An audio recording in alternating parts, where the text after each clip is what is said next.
60, The Answer.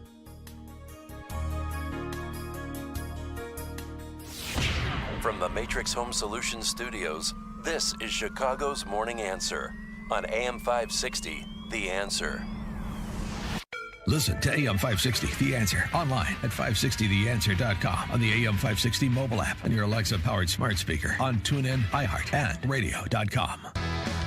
Only the biggest stories, only the biggest guests, and only the biggest opinions. This is AM 560, The Answer. Dan and Amy, it is St. Patrick's Day. Look at the Irish to you. Happy. Is that what you consider your Irish bro? Yeah. Am I going to get in trouble for that now? Is that racist? Uh-oh. You know why Jesus wasn't born in Ireland? Why was Jesus not born in Ireland? They couldn't find 3 wise men and a virgin. Oh! Hi-oh. Oh! Oh! I'm so sick of the Irish around Chicago. I got to take my shots.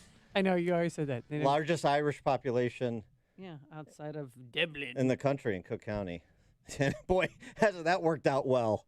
How are the Irish politicians doing? All right. We're going to talk to Donald O. Boudreaux in just a second. But first, Grover Norquist on Fox the other day. I thought he had a good formulation. He's good on messaging things economic to bring them home. By the way, he shaved his beard. He looks a little weird. Yeah, I don't like it. I don't know. I think we're going to have to tell him to regrow it.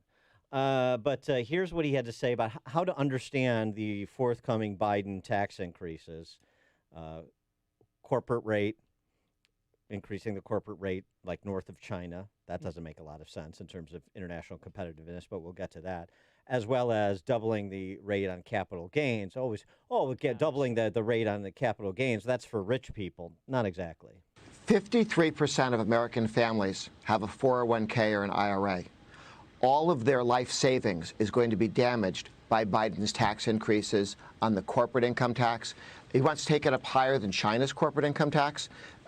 He wants to double the tax on capital gains, bring it back to about 44%, which is where it was, close to where it was when Jimmy Carter was president and the economy was collapsing. He's doing so much damage to people's life savings. I like that. Make it concrete. It's an attack on your life savings, which is what it is. You got a 401k. You have a non-public sector, retirement account. Then this is an attack on your life savings. What he is proposing. For more on that, we're pleased to be joined by Irishman for a Day, Don Boudreaux, American economist, author, professor, and co-director of the program for the program on the American economy and globalization at the Mercatus Center at George Mason University. Don, thanks for joining us. Appreciate it. Always a pleasure. What about Grover Norquist's formulation, particularly on the capital gains piece, which is always sold, this is just going to sock the rich? He's correct. I mean, the taxes, if you tax capital gains, that means taxing capital formation. It's going to hurt ordinary Americans in 2 ways. The way that Grover pointed out there is a direct attack on their 401k savings. So that's going to immediately reduce the net value of that. But it's an attack in another way. When you tax capital gains, you tax capital formation. When you tax capital formation, you get less of it, which means you get less improvement in worker productivity, which means you get slower wage growth over time and less economic growth over time. It's a calamitous idea. These people who endorse capital gains taxes, I don't know what kind of image they have. I guess they have images of people, rich guys sitting around with spats, smoking cigars, with money just rolling in from just automatically. That's their view of the world. It's such a childish view of the world, but unfortunately, that's the kind of view that too many people today seem to have. But didn't you see this coming with a Biden administration? Yeah, yes, we did. No one should be surprised by this.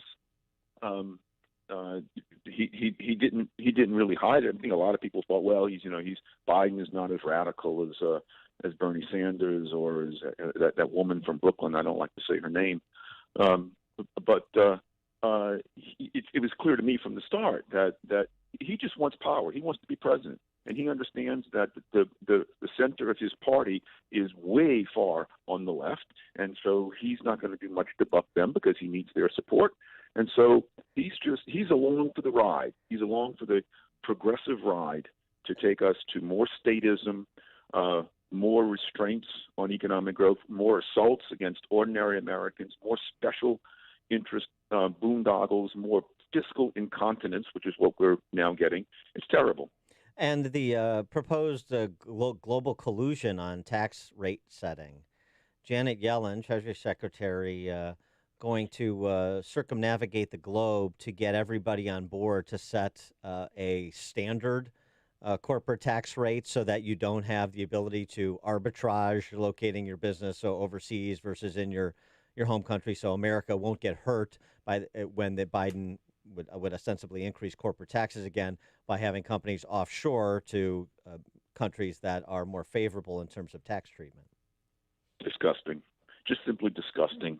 Competition is always good. Competition is good when it's between businesses. Competition is good when it's between governments. This is a foundational principle of American federalism. We like the fact that state governments compete for citizens, but because that has it gives people an exit option when they don't like their current state government. It's more difficult to exit a country, of course, if you're a person, but fortunately corporations have the ability to do that relatively easily. And so if these countries, these governments collude in setting tax rates, then that's going to hurt the world economy. Fortunately, well, I hope so. I think that the likelihood of the success of that is questionable because it's too tempting for some governments to break that agreement. Yeah, that's speculation on my part. Cartels or international cartels are tough to keep everybody in line because the incentives are to undercut, right? I mean, we've seen that with OPEC and other such examples. But exactly. the idea that this sort of collusion in essentially price setting is okay when governments do, when Janet Yellen spearheads it, but it would be an affront to our free market economy. When there are allegations of price fixing in the agribusiness industry or any other. It is literally a criminal offense under the Sherman Antitrust Act. yeah.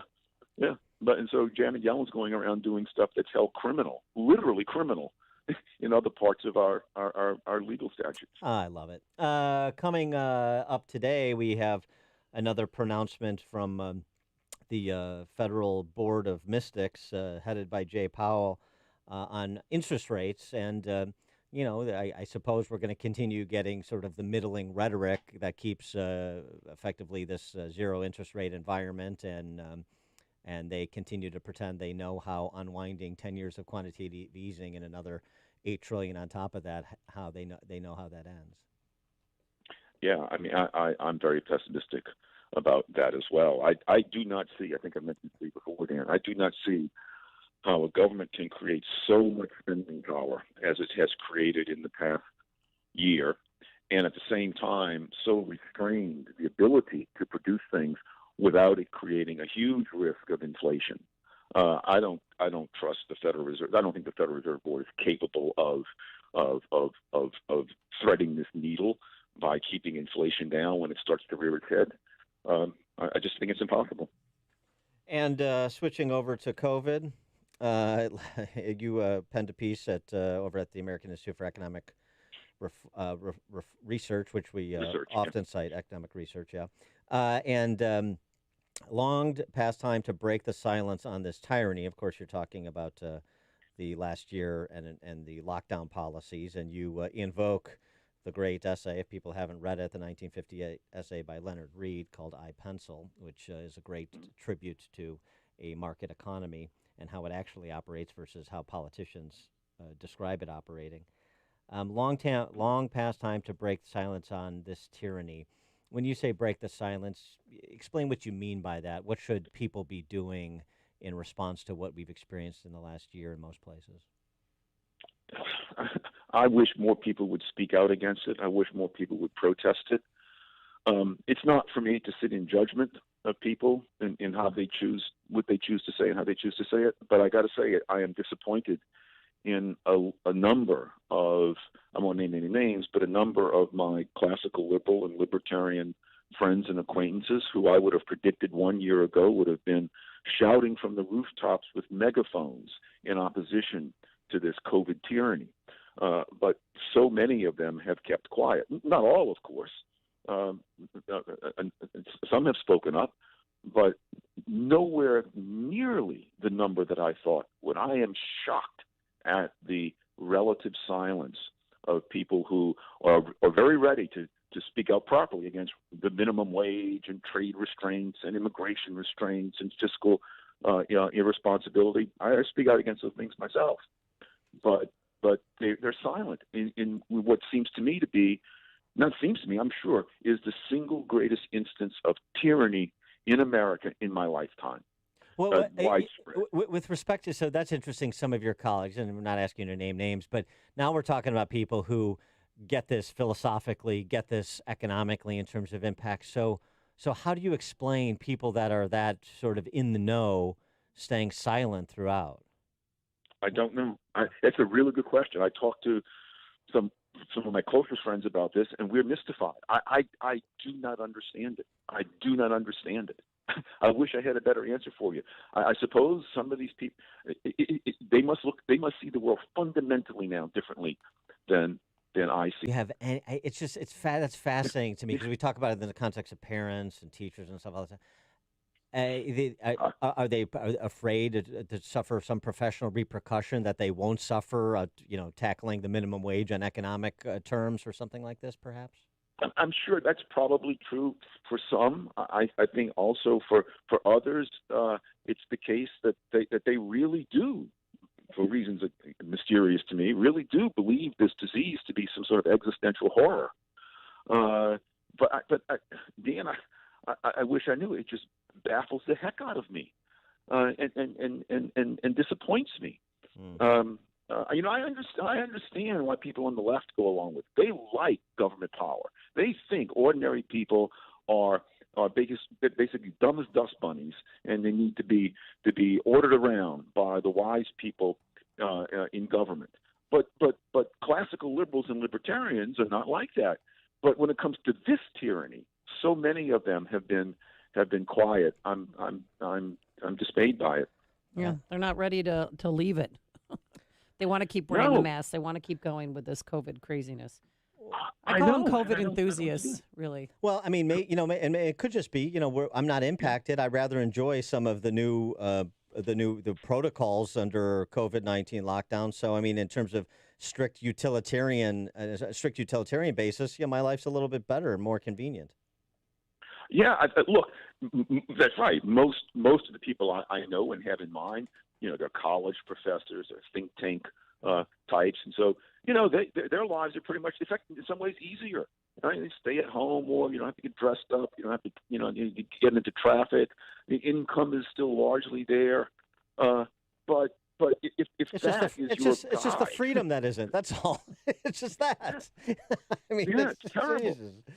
It's terrible. Don I wish I did understand it, but I don't. Don Boudreaux, economist, author, professor, co-director of the program on the American economy and globalization at the Mercatus Center, George Mason. Don, thanks as always. Appreciate it. Thank you, Dan. Bye. Bye. Thank you. And he joined us on our turnkey.pro answer line. It's what Chicago is talking about. It's Chicago's Morning Answer with Dan and Amy on AM 560. The Answer. Dan Proft here again for Northridge Prep. They've been 100% in person all year long, dedicated to the mission of building men. Today, I want to share some comments from Kevin, a current sixth grader, interviewed by an independent team trying to understand why students love Northridge Prep so much. So my favorite teacher here at Northridge is probably Dr. Callahan, because he's always so happy and enthusiastic and funny, and he teaches you to really value life. He always says to try your hardest, to always be good, and to always pray to God, and to value life. Here at Northridge, when I wake up, I feel motivated and enthusiastic and excited to come to school each morning. We get to come here and see our friends and talk to the teachers, and the teachers will really help you with anything. You can always go and talk to them if you have any struggles or anything with them. To really get why students and parents love Northridge Prep, you got to see it. You got to feel it, not just hear it. So visit northridgeprep.org, register for an open house, or call to schedule a tour today, northridgeprep.org. Balance of Nature's fruits and vegetables in a capsule, changing the world one life at a time. I bust my butt 16, 18 hours a day, 7 days a week, and I needed to do something. Wasn't sure what. did a lot of research, and most health products pass through our digestive system with very little, if any, benefit. But I have your 2 bottles of Balance of Nature, the fruits